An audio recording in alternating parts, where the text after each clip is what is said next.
ആമീസ് അടുക്കളയും ബ്ലോഗിലേക്ക് വീണ്ടും എല്ലാവർക്കും സ്വാഗതം. ഇപ്പോൾ കുറേ നാളുകൾക്ക് ശേഷമാണ് ഒരു വീഡിയോ ആയിട്ട് നിങ്ങളുടെ എല്ലാം മുന്നിൽ വരുന്നത്. ഇന്ന് ഞാൻ ഉണ്ടാക്കാൻ പോകുന്നത് ദുബായ് സ്പെഷ്യൽ ഇഫാറ്റ് ചിക്കനാണ്. അത് വളരെ പെട്ടെന്ന് നമുക്ക് റെഡിയാക്കാം. കാരണം ചിക്കൻ കഴുകി വൃത്തിയാക്കി ഒന്ന് നല്ല വെയിറ്റുള്ളൊരു ഇത് വെച്ച് നല്ലപോലെ ഒന്ന് ചതച്ച് വെച്ചിട്ടുണ്ട്. കഴുകി വൃത്തിയാക്കി വെച്ചേക്കും. അത് മാറിനേറ്റ് ചെയ്യുന്നത് എങ്ങനെയാണെന്ന് നമുക്ക് നോക്കാം. മാറിനേറ്റ് ചെയ്യാൻ ആദ്യം മഞ്ഞൾപ്പൊടി ചേർക്കാം. 1/4 ടീസ്പൂൺ മഞ്ഞൾപ്പൊടി മതി. മഞ്ഞൾപ്പൊടി, മുളക് പൊടി, ഓരോരുത്തരുടെ എരിവിൻ്റെ അനുസരിച്ച് മുളക് പൊടി ഇടും. ഇത് കാശ്മീരി ചില്ലിയാണ്, ഞാൻ 2 ടീസ്പൂൺ ഇടുന്നുണ്ട്. പിന്നെ മല്ലിപ്പൊടി 1 ടീസ്പൂൺ ഇടുന്നുണ്ട്, നിറച്ചിടുന്നുണ്ട്. ചെറിയ ജീരകത്തിൻ്റെ പൊടി അത് കുറച്ച് മതി. പിന്നെ ഗരം മസാല, ഇത് വീട്ടിൽ തന്നെ പൊടിച്ച ഗരം മസാലയാണ്, അത് നിറച്ച് 1 ടീസ്പൂൺ ഇടുന്നുണ്ട്. ഇഞ്ചി വെളുത്തുള്ളി ചതച്ചത്, തൈര്, നല്ല കട്ട തൈര് 1 സ്പൂൺ ചേർക്കുന്നുണ്ട്. പിന്നെ 1 മുറി നാരങ്ങയുടെ നീര്,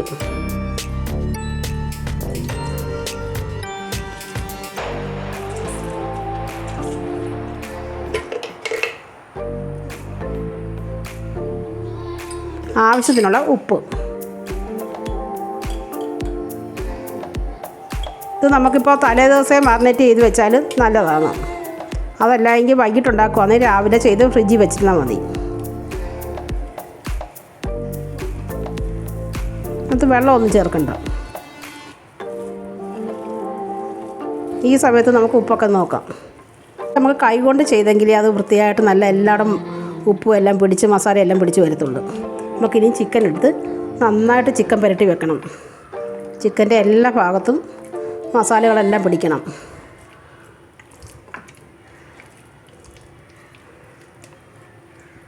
ഇതൊക്കെ ഹോട്ടലിൽ പോയി നമ്മൾ വാങ്ങണമെന്നുണ്ടെങ്കിൽ ഒരു പീസിന് 700 രൂപയാണ്. അപ്പോൾ വീട്ടിലാകുമ്പോൾ നല്ല ടേസ്റ്റ് വഴി നമുക്ക് നല്ല വൃത്തിയായിട്ട് നമുക്ക് കുഞ്ഞുങ്ങൾക്കാർക്കും എല്ലാവർക്കും ഉണ്ടാക്കി കൊടുക്കാമല്ലോ.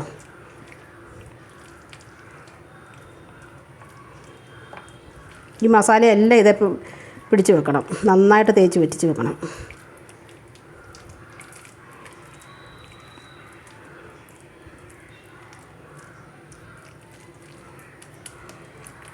നന്നായിട്ട് മാറിനേറ്റ് ചെയ്ത് വെച്ചിട്ടുണ്ട്. നമുക്കിനി അത് ഫ്രിഡ്ജിൽ വെക്കാം. ഞാനിപ്പോൾ ഇത് രാവിലെയാണ് ഇത് വെക്കുന്നത്, വൈകിട്ട് ഉണ്ടാക്കാനായിട്ടാണ്. അപ്പോൾ നമുക്ക് വൈകിട്ട് എടുത്തിട്ട് എങ്ങനെ ഉണ്ടാക്കുന്നത് നമുക്ക് നോക്കാം. നമ്മൾ രാവിലെ മാറിനേറ്റ് ചെയ്ത ചിക്കൻ നമ്മൾ ഫ്രിഡ്ജിൽ നിന്ന് എടുത്തിട്ടുണ്ട്. അപ്പോൾ അത് നല്ലതുപോലെ മസാലയൊക്കെ പിടിച്ചിരിപ്പുണ്ട്. ഇനി അത് ബട്ടറിനകത്ത് വേണം അത് ഫ്രൈ ചെയ്തെടുക്കേണ്ടത്. അപ്പോൾ അതൊരു പാൻ വെച്ച് കത്തിച്ചിട്ടുണ്ട്. ഇനി നമുക്ക് ഇതിനാവശ്യമുള്ള ബട്ടർ ഇട്ട് കൊടുക്കാം. ആ 2 ചിക്കൻ ഫ്രൈ ആയിട്ട് വരാനുള്ള ബട്ടർ വേണം. അതൊന്ന് മെൽറ്റാകട്ടെ. ബട്ടർ നന്നായിട്ട് മെൽറ്റായി വന്നിട്ടുണ്ട്. ഇനി നമുക്ക് ചിക്കൻ ഇട്ട് തീ ഏറ്റവും കുറച്ച് വെച്ചിട്ട് വേണം. 2 സൈഡ് ഇത് ചെറിയ തീയിലിട്ട് നമുക്ക് മൂപ്പിച്ചെടുക്കണം. എന്നിട്ട് അപ്പോഴത്തേക്ക് നമുക്കതൊന്ന് അടച്ച് വെക്കണം. അടച്ച് വെച്ച് കഴിഞ്ഞിട്ട് നമുക്കിതിനൊരു സോസ് റെഡിയാക്കണം. നമുക്ക് അപ്പോൾ ഇതിന് വേണ്ട ഒരു സോസ് റെഡിയാക്കാം. അതിന് ഫ്രഷ് ക്രീം വേണം, മയോണൈസ്, ചീസ്. മയോണൈസ് വീട്ടിൽ തന്നെ റെഡിയാക്കിയതാണ്. അപ്പോൾ ഇതെല്ലാം കൂടെ മിക്സിയുടെ ജാറിലിട്ട് നമുക്കൊന്ന് അടിച്ച് കൊണ്ടുവരാം. ആവശ്യത്തിനുള്ള ഫ്രഷ് ക്രീം എടുക്കാം. 4 സ്പൂൺ എടുക്കുന്നുണ്ട്.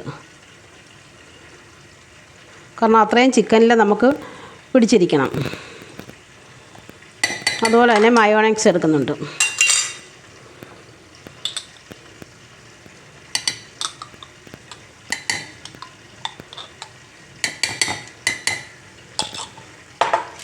ഒരു 3 സ്ലൈസ് ചീസ് എടുക്കുന്നുണ്ട്.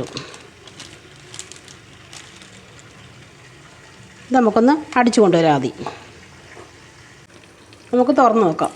ആ 2 സൈഡ് ഞാൻ ചെറിയ തീയിട്ട് നല്ലതുപോലെ അത് മൂത്തും എല്ലാം റെഡിയായി വെന്ത് വന്നിട്ടുണ്ട്.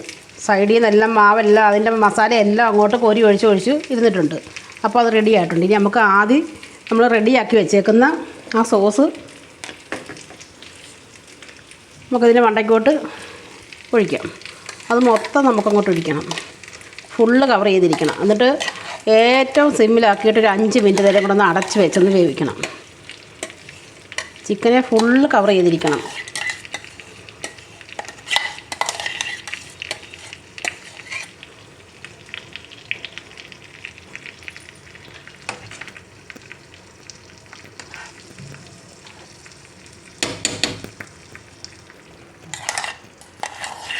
നമുക്കൊന്ന് അടച്ച് വെക്കാം. ഇനി ഇതൊന്ന് ഒരു 5 മിനിറ്റ് തരം അങ്ങനെ ഇരിക്കട്ടെ.